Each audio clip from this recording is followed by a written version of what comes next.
Our first story of the month is essentially the fallout from the aforementioned uh, Independence Day, so-called Brexit Day, the day. That is a film when the world gets trashed. You know, Washington gets blown up, London gets blown up, and we're saved because a bunch of aliens couldn't update their antivirus software. Yeah, and also I why mean, why did they have to rely on Earth satellites in that movie? I don't understand it. I don't know. No, no. And then of course you've got I And better call my lawyer. Oh no, forget my lawyer. And then yeah, it's just those fellas down, yeah. yeah. But also, if you're capable of intergalactic travel, then at least update your antivirus program. Yeah, You yeah, know, you yeah. don't go for the Avira free. Go for the full paid version. Yeah, You know, yeah. Don't be vulnerable to mid-90s, yeah, absolutely. computer. Anyway, Independence Day, so called, the day that the Brexit happened. We are now four Day the Earth stood days, still. 4 days. To pick up the science fiction theme, the day the Earth stood still. Yes, exactly. Yes, we're now 4 days out of the European Union, and there are a couple of themes that are starting to emerge with regards to archaeology and well, actually, as you were just hinting, um, with regards to the interconnectivity of things like budgets, environmental legislation, and also archaeology and heritage.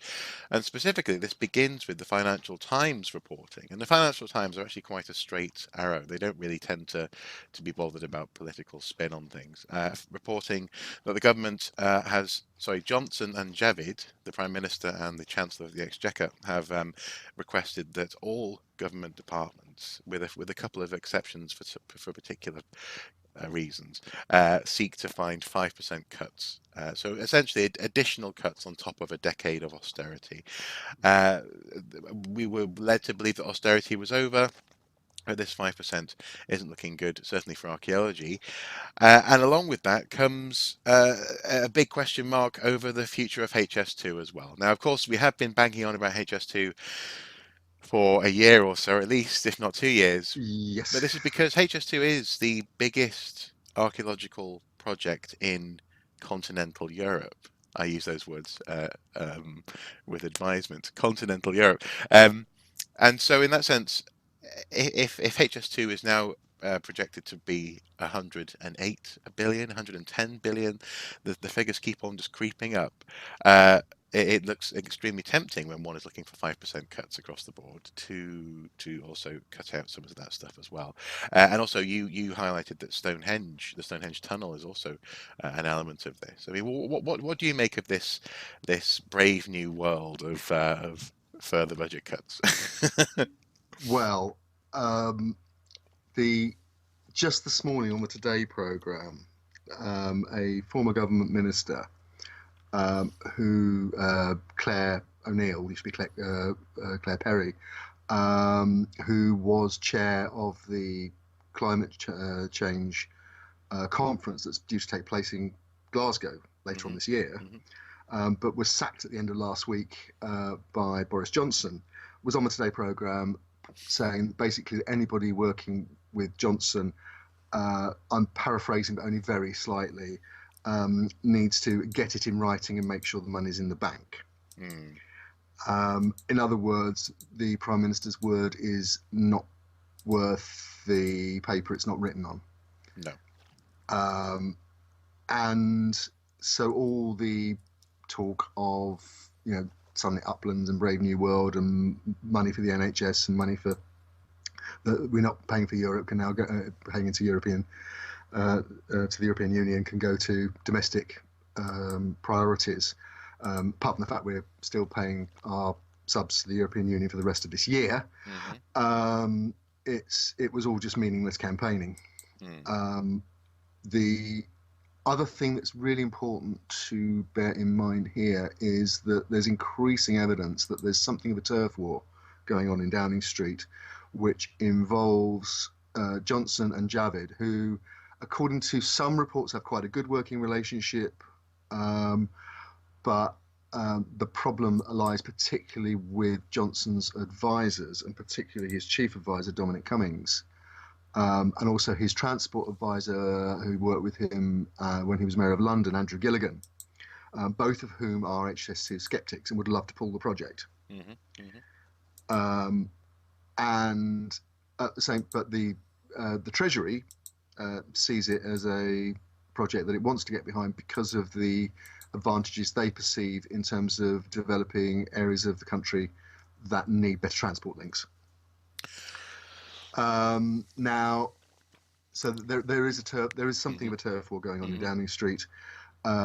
Boris Johnson, astonishingly, although he doesn't give interviews to the media at the moment, told a 10-year-old boy on camera with Sky News that HS2 was a great big hole and would cost a large amount of money, but that the only thing to do with a hole like that is to keep digging, which people took as suggesting that he's actually going to greenlight the project. There was immediate pushback on that from other briefings. Um, it's highly controversial. They haven't decided yet. We don't know is the short answer to what's going on. But all this stuff is up in the air, Yeah. and it's symptomatic, I think, of a government that won the election with its three-line slogan, three-word slogan, "Get Brexit done," um, but it hasn't got a Scooby what to do with the 80-vote majority that it's got in the House of Commons now. They're Hmm. working it out as they go along. And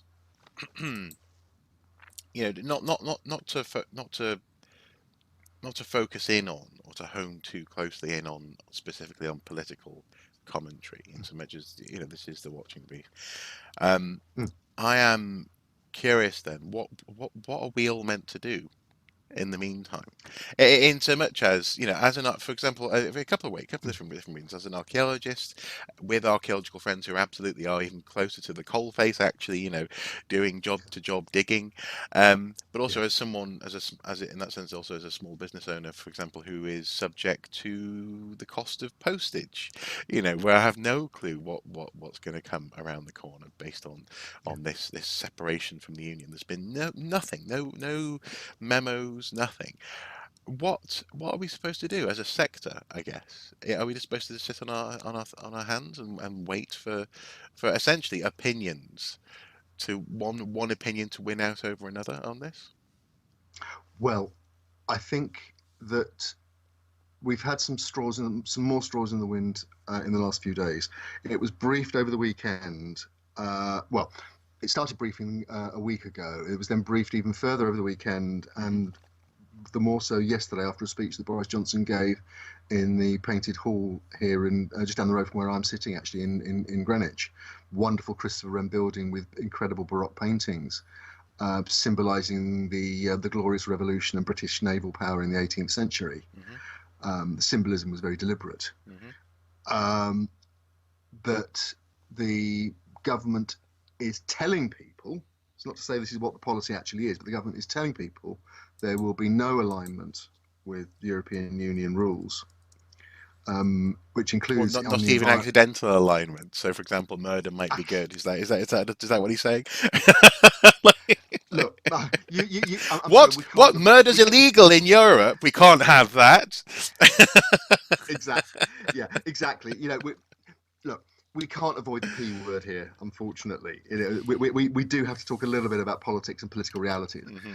And because, as archaeologists, we also exist as citizens of a community and various interlocked communities. We all self-identify in different ways, and in different ways, the various communities that we identify with are going to be affected by all this.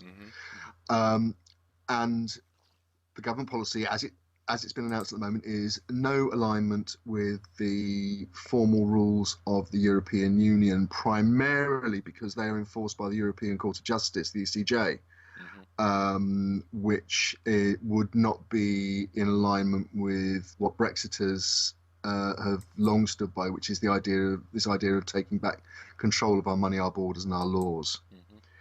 Hmm.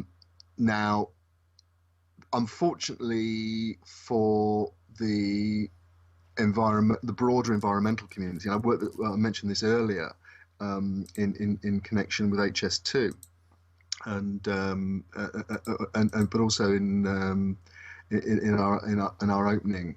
The problem is that the current environmental system that all the NGOs, Historic England, the advisors, the people who do the consultancy work and so on, the development-led archaeologists, development-funded archaeologists, work within a framework which is primarily brought about by European directives. Mm-hmm. Mm-hmm. And so, and what Boris Johnson is saying, trust me, we're not going to go for lower standards. Why should we? We just don't need to put it in law. Right. People then point out this is a man who won't even tell the country how many children he has. Well, there's that, but there's many other legitimate, his in terms of his role in public life situations where he said one thing and done another, sometimes within Pretty much seconds. everything. I was going to say Yes. pretty much everything he's ever done has Yeah. been involved some form of. He's taken at least two positions on most issues. Yeah. Well, so Various times. I mean, so for again, it's one of those, we can't avoid it, can we? An example of this would be, I'm particularly sensitive to whether or not I can get into Northern Ireland or not. Of My course, wife being Northern Irish, the in-laws live there. We have family over yeah, there, and the idea of now of having a border essentially down the Irish Sea is something which he told people who are interested in that. It was it completely, could not be countenanced. No British Prime Minister would ever do that, and then he did it. yeah, So yeah, again, this just brings me back to, and maybe this is basically where we have to close the segment because we haven't got an answer. Um, Brings me back to what can we usefully do? What should we usefully be doing in this environment, especially in a situation where we are at risk of, well, either building on, improving on the standards set by and shared with set by, in partnership with, and shared by, with the European Union, um, or running a country mile away from those standards. We're at this knife's edge. How and what should we be doing? Do we know of any forums that are useful to be involved in? Are there any lobbying groups that archaeologists should be supporting? Uh, any suggestions at all? Give me something, Andy. Give me something. yeah. Um, the there are some pretty big political forces have been unleashed by all this. Hmm. Um, and you mentioned Northern Ireland. There have been two polls now in the last few days which give independence a majority if there were to be a new referendum for independence in Scotland. Hmm. Hmm. The situation in Northern Ireland and the north of Ireland and the island of Ireland is pretty fluid. There's an Irish general election on Saturday. And the stance of whatever government is elected there is going to be crucial in terms of what happens on the island of Ireland. Hmm. But overall, in all of that, archaeologists are a very, very, very small voice, and I think we have to recognise that. Yeah. Which is why I think the archaeological sector has to, and pretty damn quickly, get into bed with the wider environmental movement and organisations like the RSPB and the National Trust, Campaign to Protect Rural England and so on, organisations who actually do have the resources to campaign and campaign effectively, because archaeology at the moment doesn't. Well, resources, but also, uh, uh, for better or worse, they have a certain inbuilt association with the public as well, don't they? The National Trust is seen as a Brand force for good. recognition, for want of a better word. Yeah, Yeah, yeah. exactly. Oh, we're back to Brown. Okay, well, this is not going anywhere. We will be returning to this. Unfortunately, Yeah, yes. Ad but infinitum until the end of time. yeah, until, well, yeah. Actually, I remember I won't quote directly, but I remember you tweeting on the night of the exit poll for the most recent general election. This is going to be the rest of my something life, you said. I was actually quoting my partner, but yes, it was. Yeah, it was quite impressive. So yeah, and the thing is, I think just again, just for the sake of our viewer, it's worthwhile saying, um, whenever we bring up this sort of politics. We are political geeks. That's just the case. I'm trying to take a step back from being day to day soaked in it, so I don't have a heart attack or my blood pressure doesn't make my head explode. Um, but whenever we bring it up here in the watching brief, we bring it up with a reason, and we try to bring it up with a novel and specific focus. And in this instance, we're talking specifically about having essentially the fallout of formally leaving the European Union. So Yeah. we won't be doing this lightly. And the reason why I say that is that I understand. Lots of people, frankly, myself, I've had to take a step back from being soaked in political news. And so whenever we bring this up, we're bringing it up because it should matter to archaeologists at the moment. That's the reason, isn't it? Absolutely, and looking at it, okay, I've made no secret of the fact that I was absolutely opposed to Brexit. I remain convinced that it is a You still national remain. mistake of. Yeah, I know there are no Remainers left now. That's done. Yeah. And actually, in all seriousness, I think that's an important point to make. We did come out on Friday night. We come out of the EU on Friday night, and that debate is done and over. It's a fact of law now that we're outside of the European Union. Yeah. What isn't a fact of law is the ongoing relationship that we're going to have, and even people who are, and there are, our polling that we did a year or so back shows that most archaeologists, the majority of archaeologists, certainly the ones responding to the poll, are in the same position. They are distraught that the Brexit has happened. They see almost no upsides for archaeology. Mm-hmm. There are a few other archaeologists who don't believe that, who are Brexiters, and they're perfectly entitled to hold on to that belief. But I think both sides of the argument have to accept that what happens next will have a major impact on the country that we live in and the landscapes of the country that we live in. Yeah. And that's where we have to engage together to try and get the best for that, that element that is our profession, that is our career, that is our passion, which is, the heritage, history, archaeology, the heritage land, the heritage of the nations that are currently Great Britain. Yeah, exactly. Yeah. Well, but and it's also worthwhile saying that in that sense, maybe it is going to be ever more important that we try to, as a nation, move beyond defining everyone as leave or remain. That absolutely split the country in ways that were completely unpredictable, and perhaps at the moment, as much as it's difficult to agree with something which is absolutely nonsensical and ridiculous in places, I would much rather be shoulder to shoulder with fellow archaeologists than trying to figure out whether that archaeologist voted for leave or that archaeologist voted for remain.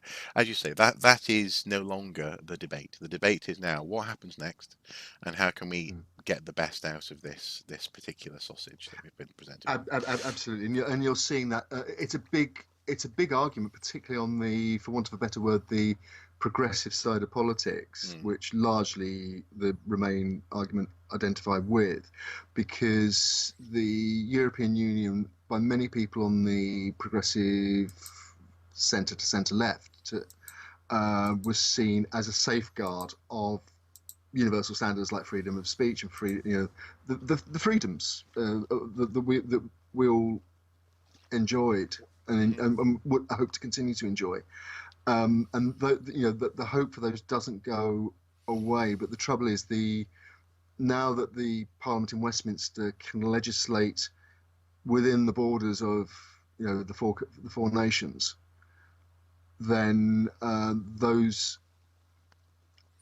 safeguard is that safeguard is no longer there. No, and people have to work out ways of replacing it, yeah, or accepting change. Yeah, and in particular, I suppose we should say in the realm of those freedoms, a key one would be the polluter pays principle. So for archaeologists, in terms of archaeology and the natural environment, which is why I say I think archaeology must not fight this battle on its own. It has to form alliances if it wants to have any kind of voice whatsoever. It is to maintain that principle that the polluter pays, and that the environment is a key consideration in development. Okay. And we'll see. Yeah. We'll see.